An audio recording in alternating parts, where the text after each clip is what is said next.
Hi everyone, I'm Dr. Justin Lin here at Rehab and Revive Physical Therapy, where we rehab your mind to revive your body.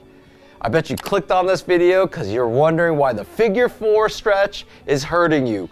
Well, stay tuned, we're gonna get right to it.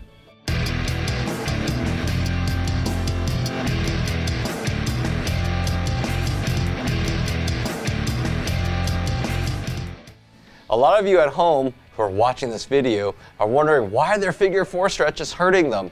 And although it's a great exercise to help stretch a certain muscle called the piriformis, what happens a lot of times because we're crossing our legs and pulling it to our chest, or crossing our legs and jamming our knee out, is it throws and creates a lever or fulcrum to push your hip forward, making it unstable, jamming it into the joint and creating degenerative processes and issues much later that are going to be a big problem.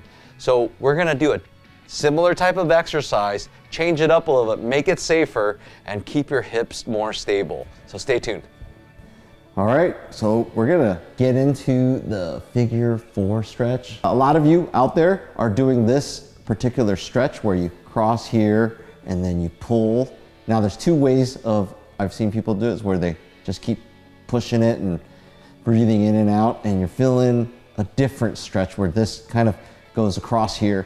And that's that feeling of getting this hip and moving it, making it a little bit more unstable. You are still getting a little bit of a stretch, of course, but it's a different kind of stretch. Now, the other way I've seen people do it is just kind of going this way or grabbing their other knee and shoving it towards their chest. This is also, I guess I would say it's pretty much the same thing. You're really driving that hip up into my hip joint and really compressing it. So this is just not comfortable.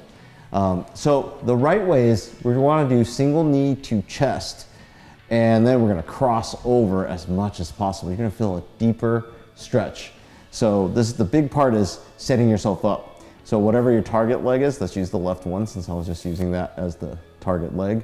The right leg, you're stretching that out a little bit, lengthening. Now you're going to bring this up, you're going to interlace your fingers, pull that to your chest. Now, I use the other hand sometimes to just push this down, because a lot of us have that anterior hip or FAI, femoral acetabular impingement, so you can push that down, create a little bit of a crease there and work that. And then I can breathe in and then exhale, pull that over to the opposite shoulder or opposite chest.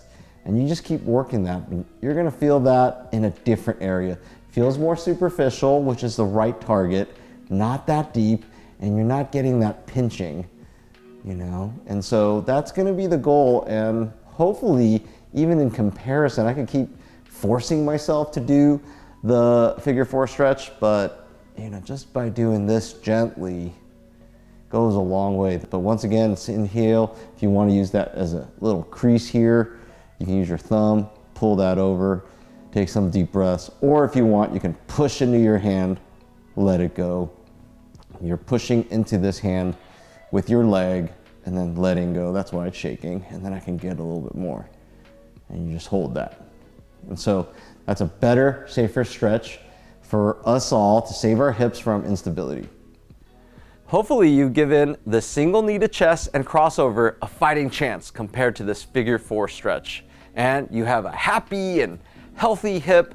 And of course, we'd love for you to check with your healthcare professional, make sure that this is safe for you. But we love giving this as an alternative to that figure 4 stretch. And of course, for those of you who have tried this and gone through this and feeling better instead of doing your traditional figure 4 stretch, we'd love to hear your comments below. And if you like what we're doing and all these different corrections and all this fun stuff that we keep pushing out here weekly, we'd love for you to subscribe to our channel and love your continued support. And thank you for those of you who are already subscribed. And leave these guys if you found this exercise helpful. I'm Dr. Lin. Remember, we heal smarter, not harder.